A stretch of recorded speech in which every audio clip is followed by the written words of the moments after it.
আজ বেশ অনেক মাস পর এই স্কোয়ারের পাশ দিয়ে যাওয়া। বহরমপুর মানে তো আমার কাছে স্কোয়ার ফিল্ড আর গঙ্গার ধার না হলে যেন কিছুই নেই।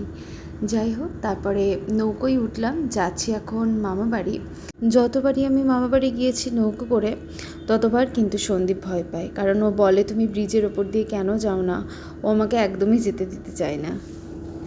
আজকে সকাল থেকে না, ঠিক আজকে সকাল থেকে না, শনিবার থেকে সন্দীপ বলছে মামা বাড়ি যাবে, কিন্তু শনিবার যেহেতু নিরামিষ ছিল, তো সেই কারণের জন্য মা বলল যে না, যেতে হবে না এখন, ঠিক আছে ছাড়, বাদ দে, এরকম।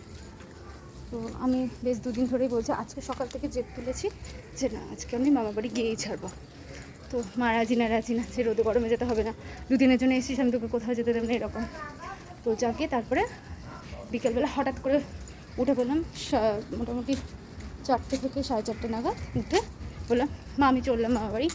জাস্ট কুর্তিটা পরলাম, জামা কাপড়ে তো সেরকম হারিনি, মায়ের নতুন জামা পরে নিলাম আমি, দিয়ে এখন যাচ্ছি মামা বাড়ি। কাউকে বলিনি যে যাচ্ছি, ওদের শুধু রিয়াকশানটা দেখবো গিয়ে যে কী হয়। হ্যালো,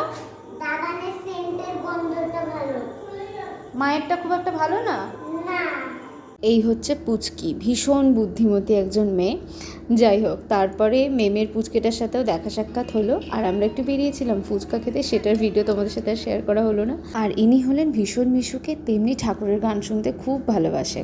যাই হোক, আজকের মতো ভিডিওটা এখানেই শেষ করছি। তোমরা ভিডিওটা লাইক শেয়ার কমেন্ট করতে একদম বলো না, চ্যানেলটা সাবস্ক্রাইব করে দিও। আজকের মতন এখানেই টাটা।